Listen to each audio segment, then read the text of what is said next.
of the history of the United States, there has only been one woman who has been awarded the Medal of Honor. Dr. Mary Edwards Walker is that woman. Dr. Walker supported a profusion of feminist movements and had various responsibilities. Compared to the other civilians of her society, she was advanced in her time and considered things that most people don't acknowledge. What influenced Mary to become who she became? Her dad, Alva Walker, was a very progressive person,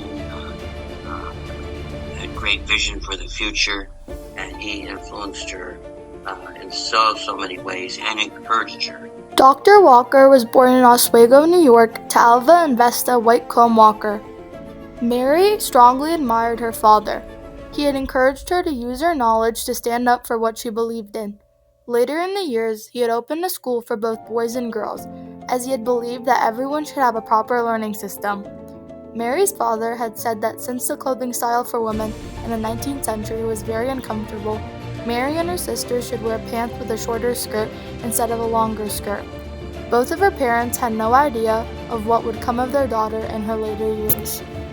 As a woman, she just wanted to prove that a female, a woman, had the rights that a male had. And again, I say that was one of her big hindrances in trying to do anything medically, is because women were not accepted, and even as far as in the medical field. Walker later graduated from Syracuse Medical College and started a medical practice in Rome, New York. However, the public wasn't too keen on a female doctor.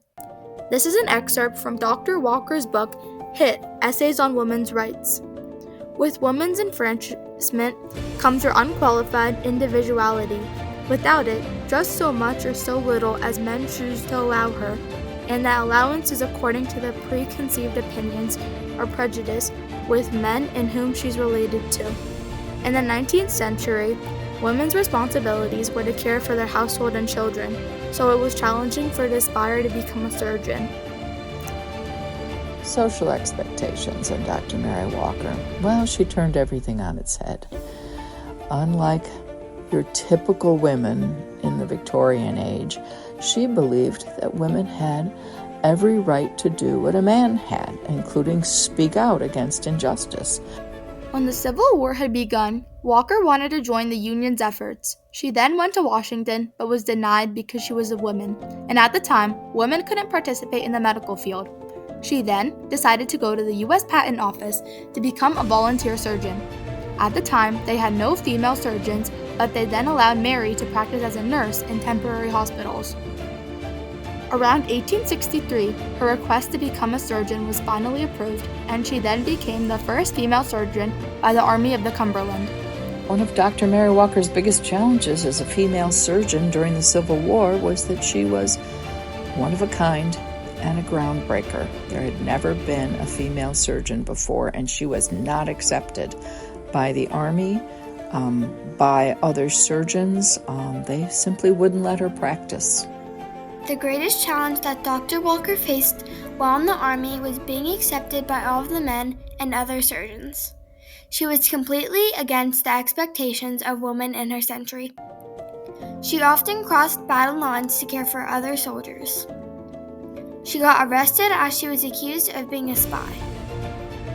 While imprisoned, she refused to wear the women's clothes that were provided to her. She felt that men's clothes were far more comfortable and hygienic.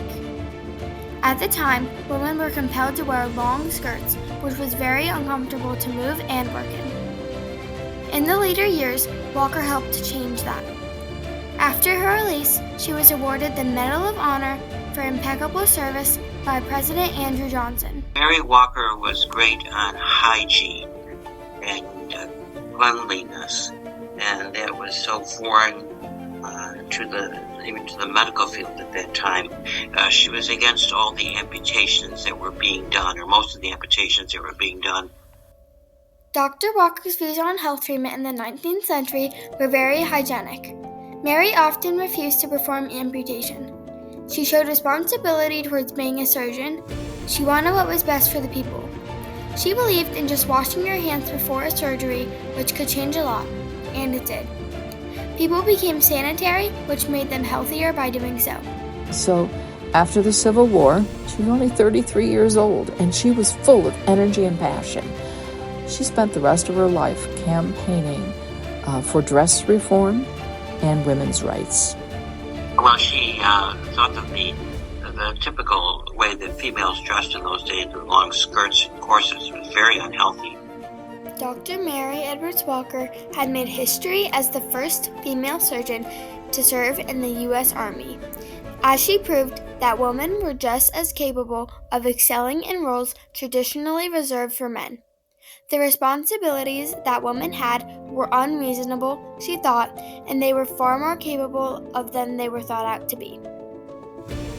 As a surgeon during the Civil War, she exemplified her dedication and expertise in the medical field, earning herself the Medal of Honor. She believed women inherently had the right to vote. The Constitution included all people, so an amendment was not needed. Men just needed to let them vote. Towards the end of her medical practice, she began advocating for women's rights. She famously dressed like a man to advocate dress reform. During her dress reformation, she traveled a lot to promote women's causes, such as women's suffrage. She didn't, the way that women dressed, as I said, was so unhealthy, and a lot of the women didn't understand her approach at that time, and that her activism with dress reform hindered some of her expectations for women's rights, and that's really what broke her away from, one of the things that broke her away from the regular other suffragists. Dr. Walker had very escalating opinions regarding women's rights. She even argued with the women's suffrage movement over their struggle for amendment to the Constitution, allowing women to vote. She believed that the Constitution had already given women the power. Dr. Walker had spent most of her time advocating for dress reform. This is an excerpt from Dr. Walker's book, Hit Essays on Women's Rights. The different measure of the justice to women is according to the circumstances, or in the English way of speaking. It depends. None of these measures, full, save, and in view instances where laws or the want of laws would not make any difference to them. She thought that women could wear whatever they wanted to and didn't need someone else telling them what to do. She herself had spent her entire life wearing pants with dresses, as she proved her point. She has famously quoted, "I don't wear men's clothes, I wear my own clothes."